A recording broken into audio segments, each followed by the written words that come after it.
This is an exercise I created right in my garage, and it's one of the toughest functional fitness movements I've ever done. Let me know what you think. Please check out our training sandbags at pwrtraining.com. I'm using a 40-pound PWR training sandbag, but use any sandbag you want.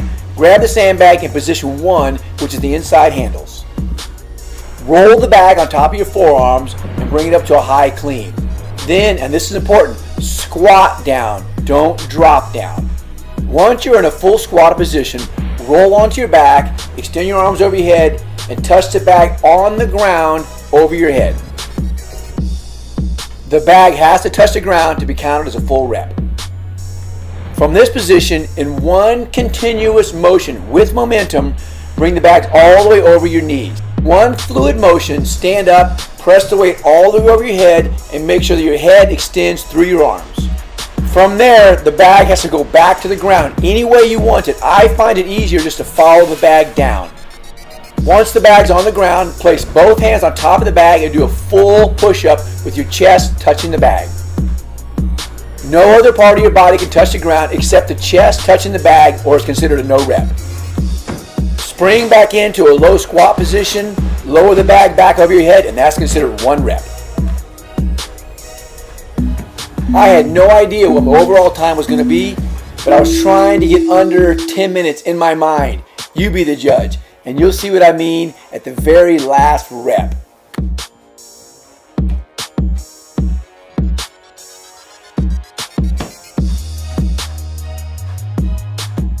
There is a slight learning curve to this movement, so I would practice it a couple times before I start the clock.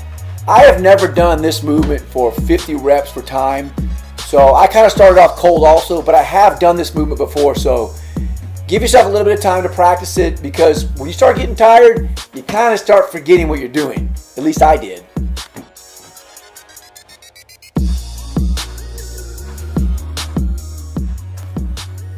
I'm going to keep the tape running for the entire 50 reps. That way, if you want to follow along, you can. I find it helps me sometimes.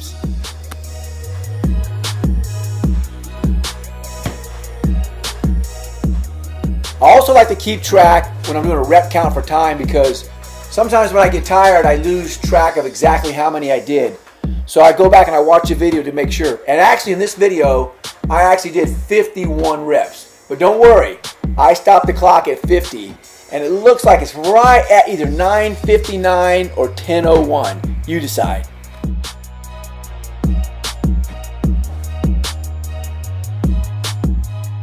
I would also recommend getting something softer than just like a towel. Try to get either a yoga mat or something like that to kind of absorb some of the wear and tear on your bottom from going up and down so much.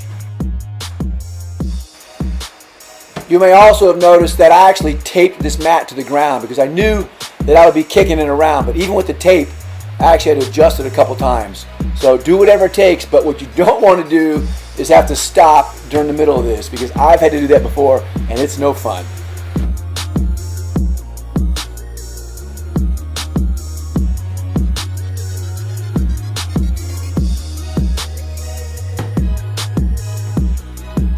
I'm actually writing a book called The 40 Days of Power, and there's a chapter in my book that's going to be called The Tenacity Zone.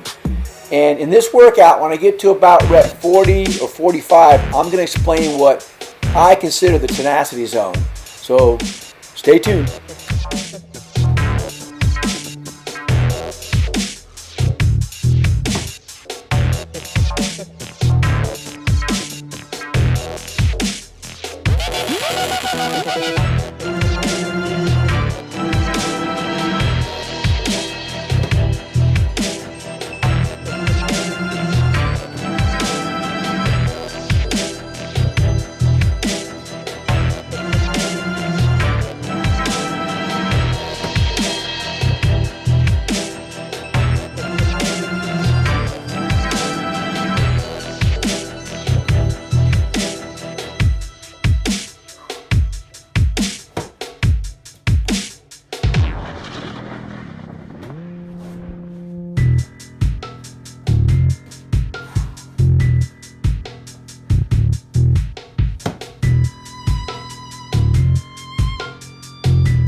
If you're doing a load-bearing functional fitness workout, which is what this is, about halfway through your workout, you should really feel like you're done. I mean, that's the whole purpose of this type of training, is that you push yourself past what's comfortable. And I find that in most of my workouts, about halfway, I am getting beyond my comfort zone. So about this point right here, I kind of zone out and just kind of get into a movement. And like I said, when I get to about the 80% mark, it just is all tenacity. And we're going to talk about that in just a minute.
Okay, here we are at rep 45. Now this is considered what I call the tenacity zone, and it's different for everybody, but it's normally at about 80% of your max effort. So in other words, you really feel like you can't go any further, or it's kind of very uncomfortable to go further. That last 20% where you push yourself is the part that really does make the difference. Whether you're burning fat, toning muscles, improving your cardiovascular conditioning, this last 20% is what I call the tenacity zone, and that's where you just keep on going. The most important part of this workout is that you push yourself as far as you can, regardless of what anybody else does or what their time is. This is your workout, and it's meant to make a difference in your life. Have a great workout. We'll see you next time. Okay, here it is. You tell me. 10-0. I think it was 10-01. Darn. Because you can't count that last one. Only the push-up right before this one, because this is actually number 51. All right. Thanks for tuning in, and let me know your thoughts.